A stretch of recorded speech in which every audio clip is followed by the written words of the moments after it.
పూనా నగరంలో ఏకాదశి పర్వదినం నాడు తుకారాం పాండురంగ సంకీర్తన చేయుచుండెను. విశేషంగా భక్తులు హాజరై శ్రవణం చేయుచుండిరి. మహారాష్ట్ర వీరుడైన శివాజీ మొఘలు సైనికులచే వెంబడించబడి పూనా చేరాడు. తుకారాం సంకీర్తన చేయుచుండిన సభామండపం వద్దకు అరుదించాడు.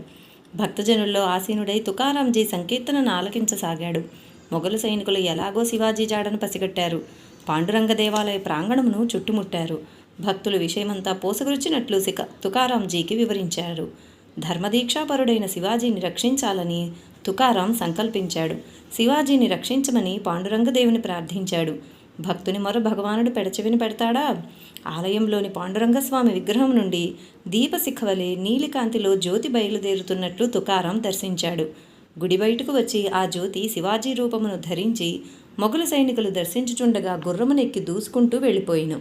శివాజీ పోవుచున్నాడని తెలుసుకొనిన మొఘలు సైనికులు అశ్వారూఢులై శివాజీని అనుసరించిరి. అరణ్య మధ్యమును కేగగానే శివాజీ రూపంలో ఉన్న పండరీనాథుడు తన విశ్వరూపమును ప్రదర్శించుచు అనేక గుర్రములపై అనేక మంది శివాజీలు కదులుచున్నట్లు ప్రదర్శించి సైనికులను ఒక్కొక్కరిని ఒక్కొక్క దారిని మళ్లించి సైన్యం చెల్లాచెదురయ్యేలా చేసెను. వెనుదిరిగి పూనా కరుదించి తుకారాంజీకి జ్యోతి దర్శనమొసంగి మరలా విగ్రహంలో లీనమయ్యెను. శివాజీ మహారాజు తుకారాం పాదాలనంటి నమస్కరించెను. తుకారాం శివాజీని ఆశీర్వదించెను.